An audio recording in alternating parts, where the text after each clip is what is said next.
Soyez bénis dans le nom de Jésus. On va louer le Seigneur ensemble ce soir. Et on va commencer avec un premier chant tiré de l'évangile de Luc qui dit: si vous aviez de la foi comme une graine de moutarde, vous diriez à ce mûrier: déracine-toi et va te planter dans la mer, et vous obéirez. Et pour ce premier chant, je vous demanderai de vous lever et de le chanter avec nous.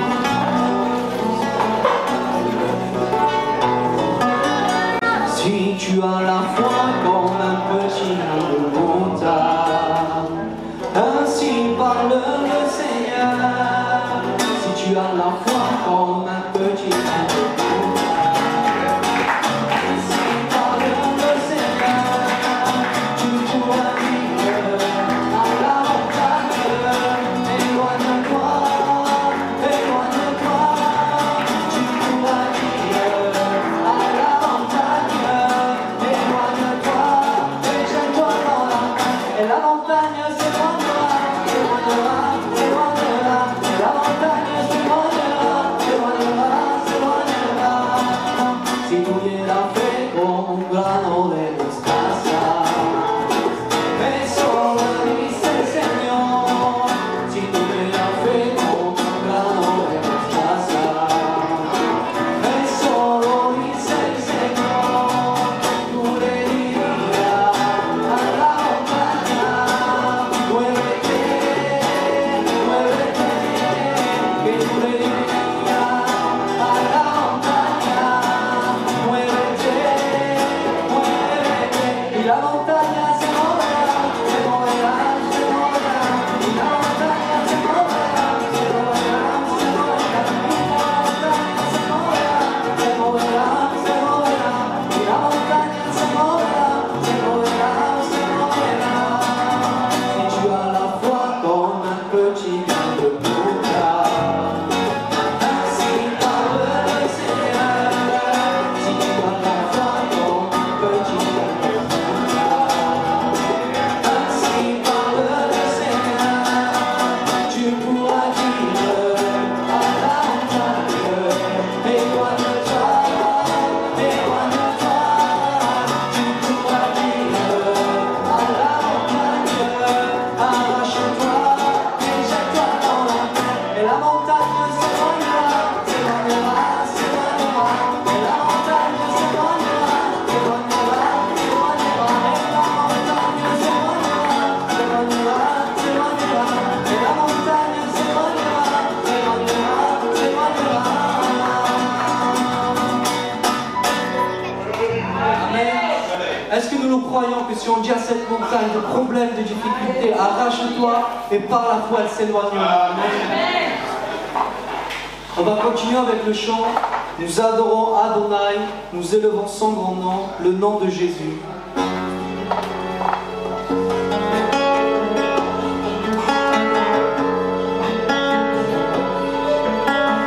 Nous adorons Adonai.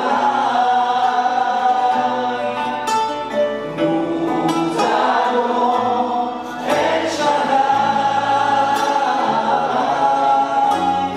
Nous élevons ton nom.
c'est en toi que je veux être éternellement. Car c'est en toi que je veux être éternellement. C'est en Jésus que nous voulons être éternellement. On va prendre maintenant ce chant, le nom de Jésus, plus haut que tous les noms.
Jésus.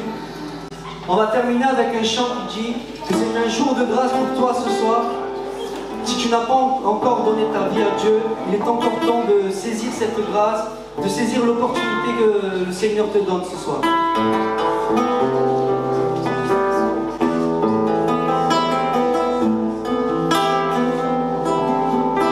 Mon frère, tu ne sais pas ce qu'un jour peut t'enfanter. Aujourd'hui tu es là, demain tu n'es plus là. La Bible nous enseigne l'homme à qui le péché pardonné, car celui qui avoue et délaisse, il obtient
quel bonheur.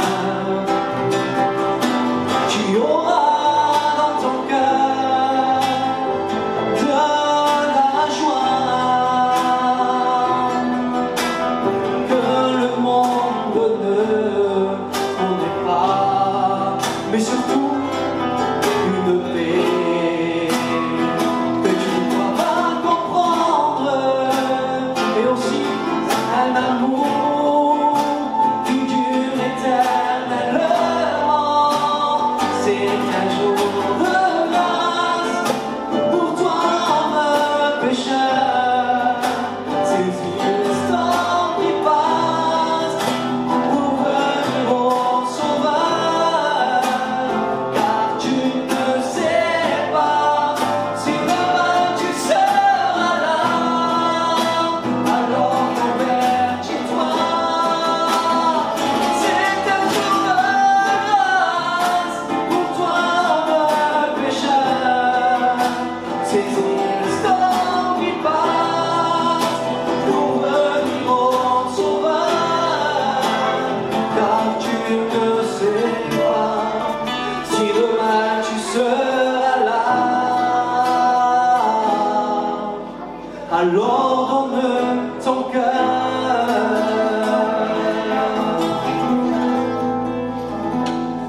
Je parlais tellement fort que j'avais l'impression que j'avais le micro. Qui est Jésus? C'est la question que j'aimerais essayer d'y répondre un tout petit peu.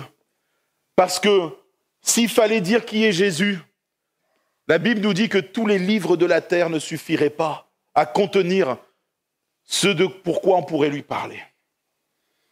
Jésus est merveilleux. Jésus est glorieux. Et ce soir, j'aimerais essayer de répondre à cette question de qui est Jésus.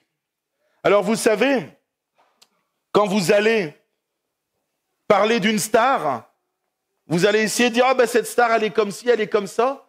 Mais en réalité, peut-être que des gens connaissent une star ici. Qui connaît une star? Olivier? Bon, c'est bien. Alors tu pourrais parler de cette star-là. Mais cette semaine ou la semaine dernière, je ne sais plus, je crois que c'était la semaine dernière, je parlais avec quelqu'un et puis le nom d'une star est sorti. Je ne sais plus pourquoi dans la conversation. J'en ai plus aucune idée. Mais cet homme-là, il me dit « Ah, elle est comme ci, elle est comme ça, elle est mauvaise. » Et il me sort tout un roman de détails sur cette star. Ah bon? Tu la connais? Ah non, j'ai lu ça dans... Ah d'accord, t'as lu ça dans un magazine quelconque. Des fois même, on peut dire c'est des torchons qui parlent de la vie des gens de la mauvaise façon. Et je me suis posé cette question, et quand on parle de Jésus dans la rue, quand on demande aux gens qui est Jésus, alors vous allez avoir toutes sortes de réponses. Jésus, c'était le gourou d'une secte. Jésus, c'était ceci, c'était cela, et vous avez toutes sortes de réponses, mais de personnes qui ne savent pas qui est Jésus. Vous savez, c'est comme quand on parle d'une star, pour essayer de savoir déjà un petit peu d'où elle vient et qui elle est, on va lire sa biographie qu'il a écrit lui-même de préférence. Si quelqu'un d'autre écrit sur ma vie, à part peut-être ma femme, ça ne sera pas aussi complet que si c'est moi qui l'écris. Vous comprenez ce que je veux dire? Mais vous allez essayer de lire la biographie de la personne concernée ou alors d'une personne proche de lui qui a écrit sur lui. Parce que sinon, vous ne pourrez pas dire « vous connaissez la star ». Vous aurez entendu des brides de choses, peut-être vraies, peut-être fausses, mais ça sera un pur hasard. Et ce soir, j'aimerais essayer de répondre à cette question de qui est Jésus. Parce que je pense que les chrétiens sont à même de pouvoir y répondre. Alors, j'ai commencé par écrire ça venait sur mon cœur. Et Jésus est celui qui n'a pas hésité à donner sa vie afin que toi et moi, nous puissions vivre éternellement. Voilà, déjà, j'aimerais te dire qui est Jésus. Il est celui qui a donné sa vie pour toi et moi.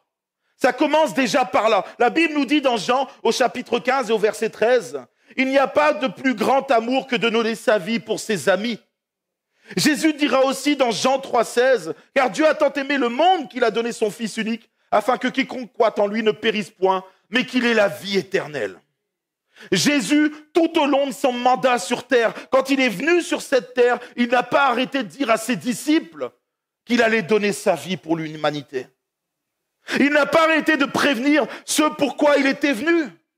Jésus a dit, je suis venu pour offrir ma vie, pour m'offrir en sacrifice, pour être le rançon pour l'humanité.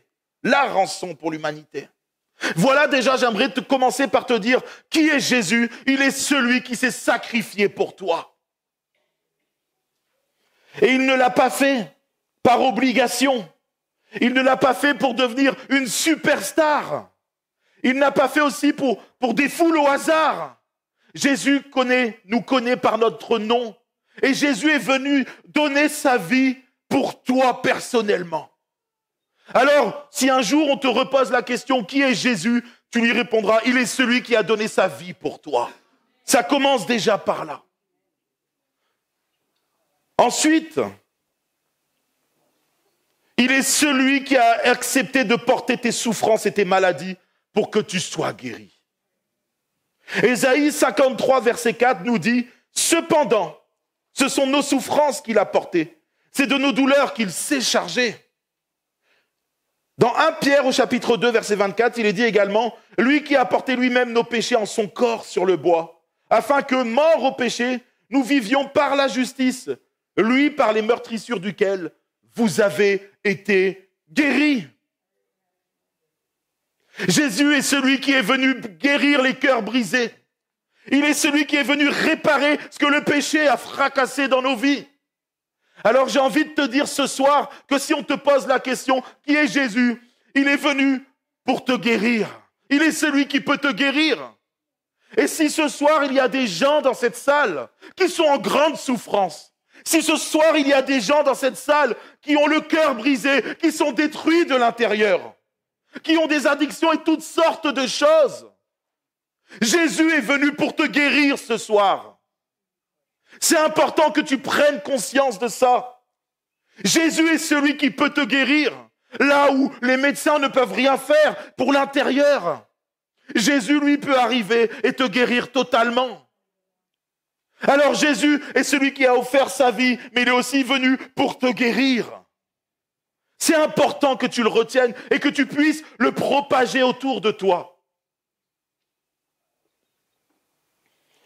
Peut-être que ce soir, il y a quelqu'un qui en a gros sur le cœur.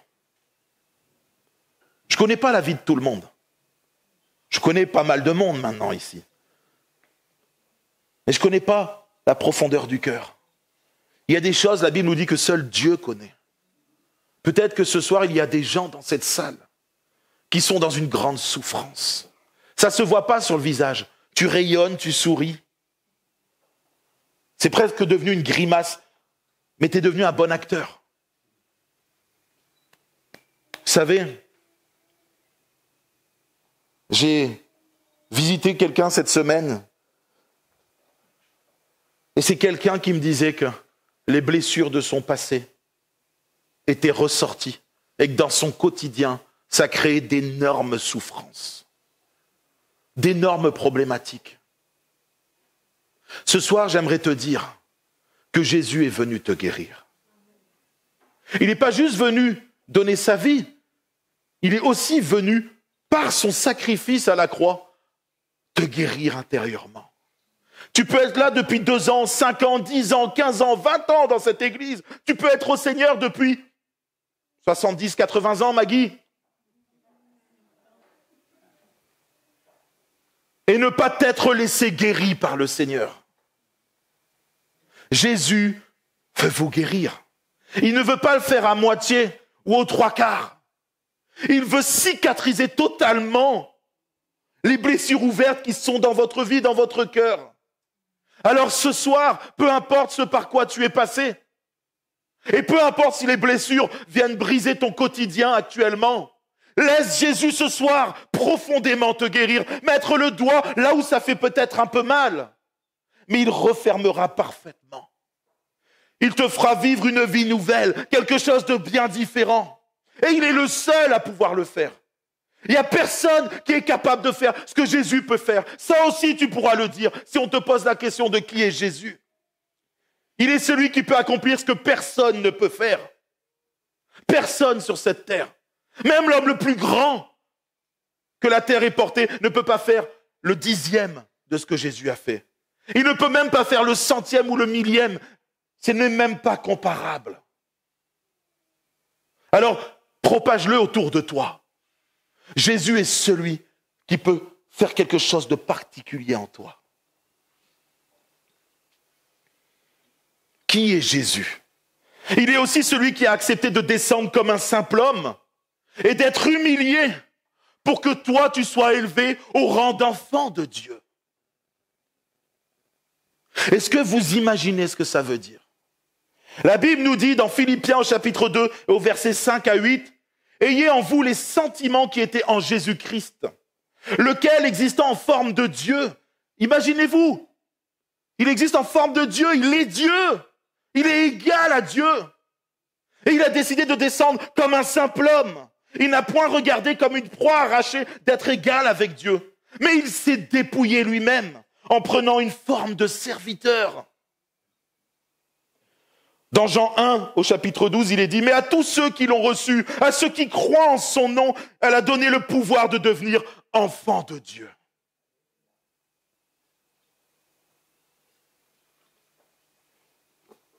Jésus s'est rabaissé. Il a été humilié. Il a accepté des choses que personne n'aurait pu accepter. Il a subi des choses que personne n'aurait pu subir. Et il l'a fait pour que tu sois appelé enfant de Dieu. Pour que tu deviennes co-héritier en lui. Est-ce qu'il vous imaginez ce qu'il a fait? Il était sur un trône de gloire et il est descendu comme un misérable. Il n'y avait rien pour attirer les regards. Vous savez, il aurait pu descendre en beau gosse, un peu comme Isma. Fin, svelte, bien taillé la barbe, l'opposé de moi. Mais Jésus a décidé de venir comme un simple homme, être ignoré des êtres humains, alors que tout le monde aurait dû se prosterner devant lui, parce que la Bible dit qu'il est le roi des rois, il est le Seigneur des seigneurs. Mais non, lui, il est venu parce qu'il t'aime. Il s'est humilié, il s'est mis plus bas que terre, il s'est rendu serviteur, jusqu'à même un jour nettoyer les pieds des hommes, afin que tu puisses être appelé enfant de Dieu, que tu deviennes son frère ou sa sœur. Gloire à Dieu pour un tel homme. Qui est Jésus? Il est quelqu'un de merveilleux. Il est inégalable. Il est incomparable. Alors si on te demande un jour qui est Jésus, tu pourras le dire fièrement. Il est incomparable. Personne ne lui arrive à la cheville. Il est glorieux. Qui est Jésus? Il est celui qui a porté le poids de tes péchés pour que tu sois libre. La Bible nous dit dans 2 Corinthiens au chapitre 5 et au verset 21, « Celui qui n'a point connu le péché, il l'a fait devenir péché pour nous, afin que nous devenions en lui justice de Dieu. » Dans 1 Pierre chapitre 3 également au verset 18, il est dit, « Christ aussi a souffert une fois pour le péché, lui juste pour des injustes, afin de nous amener à Dieu. » Lui qui était saint, lui qui était sans péché, sans défaut, il a porté nos péchés. Ça a été horrible pour lui. Une angoisse, jusqu'à avoir des grumeaux de sang qui sortaient de sa peau. Mais il l'a fait par amour, parce qu'il nous aime, parce qu'il voulait que nous soyons tous sauvés. Il est descendu sur cette terre, il a porté nos péchés, afin que nous puissions être libérés de nos péchés. La Bible nous dit que celui qui accepte Jésus-Christ comme son sauveur et Seigneur, il est libéré du péché. Il est affranchi du péché. Ça veut dire que ce qu'il tenait captif, nous étions tous captifs. La Bible a dit que tous ont péché. Tous sont privés de la gloire de Dieu. Ça veut dire que nous sommes tous des pécheurs. Mais que Jésus est venu pour nous libérer de ce péché. Et peut-être que ce soir, il y a encore des personnes dans cette salle qui sont comme liées. Ils sont comme emprisonnés par toutes sortes de choses, la culpabilité, des addictions, et je ne sais pas quoi encore. Si Jésus vient dans ta vie, dans ton cœur, si tu en fais le centre de toutes tes pensées, de toute ton attention, instantanément, tu seras libéré de tout ça. Tu ne dois pas douter. Tu dois faire confiance à cet homme. Parce qu'il s'appelle Jésus-Christ, qu'il est le Fils de Dieu. Qu'il est la vérité. Ce soir, je voudrais te dire qui est Jésus. Il est celui qui peut te libérer totalement. Il ne va pas te libérer de quelques chaînes et te laisser avec un boulet au pied. Tu vas toute ta vie... Non. Il vient, il brise tes chaînes. Et c'est terminé. Le péché n'a plus d'emprise sur toi. Combien de personnes aujourd'hui marchent encore sous la culpabilité, sous le poids du péché? Laisse ta vie à Jésus. Laisse-le agir. Confie-lui les clés de ton cœur. Et tu verras ce qu'il va faire. Quelque chose de merveilleux, quelque chose de glorieux. Tu vas devenir quelqu'un de nouveau. Tout ce poids, c'est comme si spirituellement, tu marchais comme ça avec des boulets aux pieds. Tu n'arrivais pas à te redresser. C'était trop dur, trop lourd. Et là, Jésus entre dans ta vie, te redresse. Et enfin, tu découvres le monde différemment. Il ouvre tes yeux et tu comprends qu'avec lui, tout est possible. Qui est Jésus? Il est celui qui a accepté de boire la coupe de l'ardente colère de Dieu pour que tu sois épargné. La Bible nous dit dans Matthieu, au chapitre 26, au verset 39, « Mon Père, s'il est possible que cette coupe s'éloigne de moi, toutefois, non pas ce que je veux, mais ce que tu veux. » Jésus est venu et il a accepté de boire cette coupe horrible, atroce. Et la Bible nous dit, dans Ésaïe chapitre 53, verset 5, « Il a été blessé, non pas pour ses transgressions, mais la Bible dit pour nos transgressions, brisé pour nos iniquités. Le châtiment qui nous donne la paix est tombé sur lui. » Oui, j'aimerais vous dire qu'il y a un châtiment au-dessus de nos têtes, mais que Jésus est venu le subir à notre place. Et si ce soir, quelqu'un n'a pas encore fait la paix avec Jésus-Christ, ou crois-moi ce soir, que tu acceptes Jésus ou que tu n'acceptes pas Jésus, son plan s'accomplira. Que tu crois en Dieu ou que tu ne crois pas en Dieu, son plan s'accomplira. Que tu décides de se soumettre à Jésus, pas à un homme, pas à une religion, à Jésus ou pas, son plan s'accomplira. La Bible nous dit qu'un jour, la colère de Dieu tombera sur l'humanité parce qu'elle a le péché dans son cœur. Son cœur est mauvais, son cœur est plein de méchanceté. Mais la Bible nous dit que ceux qui ont accepté Jésus-Christ ne subiront pas cette colère. Alors ce soir, j'aimerais te dire que Jésus est la seule solution. C'est la seule solution pour éviter la colère à venir. Il a pris ta place. Il a bu cette coupe à ta place. Il a été pendu sur cette croix à ta place. Il y a été cloué. Et son sang a coulé à la place du tien. Pour que tu puisses obtenir la vie éternelle. Parce que tu le veuilles ou pas, que tu y crois ou pas, il y a bien une vie éternelle après la mort. Il y a bien un monde spirituel, il y a bien des choses qui sont présentes après la mort. Et Jésus est venu pour t'apporter la vie éternelle. Alors ce soir, si tu entends ce message et que tu n'as pas encore fait la paix avec Jésus-Christ, alors il te suffit de te placer devant lui et de lui dire « Seigneur Jésus, je te demande pardon pour mes péchés.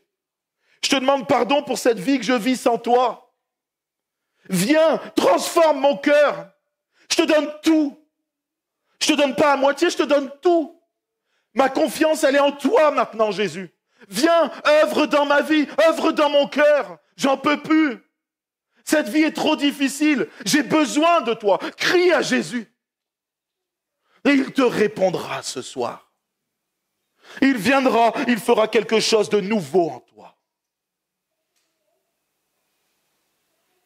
C'est le seul moyen pour toi d'être libéré du péché. C'est le seul moyen pour toi d'être guéri intérieurement. C'est le seul moyen pour toi d'obtenir la vie éternelle. Jésus a dit, je suis le chemin, la vérité et la vie. Nul ne vient au Père que par moi. Alors qui est Jésus? Peut-être que pour toi, c'est qu'un personnage religieux, un prophète de plus, ou peut-être qu'après le message que tu viens d'entendre ce soir, Jésus est ton sauveur. Il est venu pour toi. Moi, en tout cas, pour moi, Jésus, il est celui qui a sauvé mon âme. Pour moi, Jésus, il a réparé ce qui était cassé par le péché dans mon cœur. Il m'a délivré de toutes mes addictions. Le péché avait brisé ma famille. Jésus l'a reconstruite et est encore plus belle qu'avant. Qui est Jésus? Il est celui qui m'aime. Qui est Jésus pour moi? Celui qui me comble de bonheur. Celui qui a remplacé mes angoisses en paix profonde. Une paix qui ne peut pas être déracinée, même avec ce monde qui part à la déroute. Qui est Jésus? Il est ma solution. Et il est ta solution. La Bible nous dit, dans Apocalypse chapitre 3 et au verset 20, « Voici, je me tiens à la porte et je frappe. Si quelqu'un entend ma voix et ouvre la porte, j'entrerai chez lui, je souperai avec lui et lui avec moi. » Alors ne laisse pas Jésus dehors ce soir. Il est venu pour toi. Il est venu pour t'apporter quelque chose de merveilleux. Il est venu pour te délivrer de l'esclavage du péché, de l'emprise de toute addiction, d'angoisse, de tristesse, de dépression. Ce soir, si tu entends sa voix, ne ferme pas ton cœur. Dis oui à Jésus. Laisse-le agir et tu verras, il va transformer ta vie. On va fermer les yeux maintenant.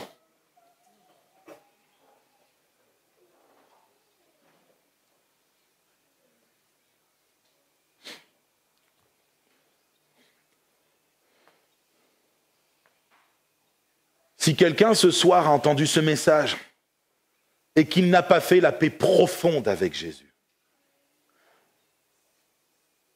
c'est ce soir un temps de grâce, un temps de joie, un temps de renouveau, un temps de bonheur, un temps de paix, un temps de délivrance.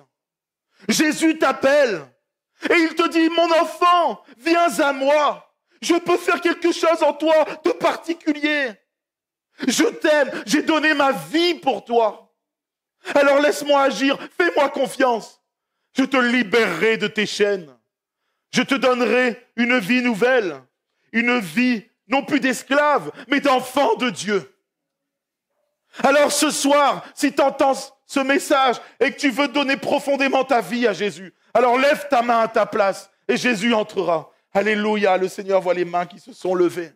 Alléluia, alléluia, Jésus vous aime, vous pouvez baisser vos mains. Jésus vous aime, il est là pour vous. Et ce soir, il va vous réconforter, il va vous relever, il va vous guérir. Parce que vous avez décidé de lui faire confiance, il va agir avec puissance. Je vais prier. Oh Seigneur Jésus, je te remercie. Je te remercie pour cette soirée où des personnes ont accepté de te donner totalement leur vie. Seigneur mon Dieu, ils désirent ardemment vivre ce qui vient d'être prêché. Il va vivre ta parole, car c'est la Bible qui dit toutes ces choses-là. Alors ce soir, nous te prions pour eux, afin que, Seigneur mon Dieu, tu viennes les délivrer du péché.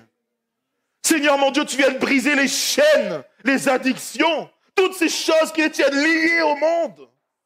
Et maintenant, tu leur donnes une vie nouvelle, une vie où le Saint-Esprit entre en eux. Seigneur mon Dieu, une vie où tu viens, Jésus, faire le ménage. Tu viens ôter les péchés et les chaînes. Toute angoisse, toute dépression en ton nom est brisée, Jésus. Alors ce soir, oh, nous crions à toi, à celui qui a vaincu la mort et le péché. afin que tu puisses, Seigneur mon Dieu, œuvrer en profondeur dans leur cœur et dans leur vie. Nous avons confiance en toi. Et ce que tu as fait en nous, tu vas le faire en eux. Parce que tu es le roi et le grand vainqueur sur la mort. Alors ce soir, d'avance, nous te glorifions, nous te remercions parce que tu as agi et tu as brisé des chaînes. Gloire à toi, mon roi et mon sauveur. Amen. Alléluia.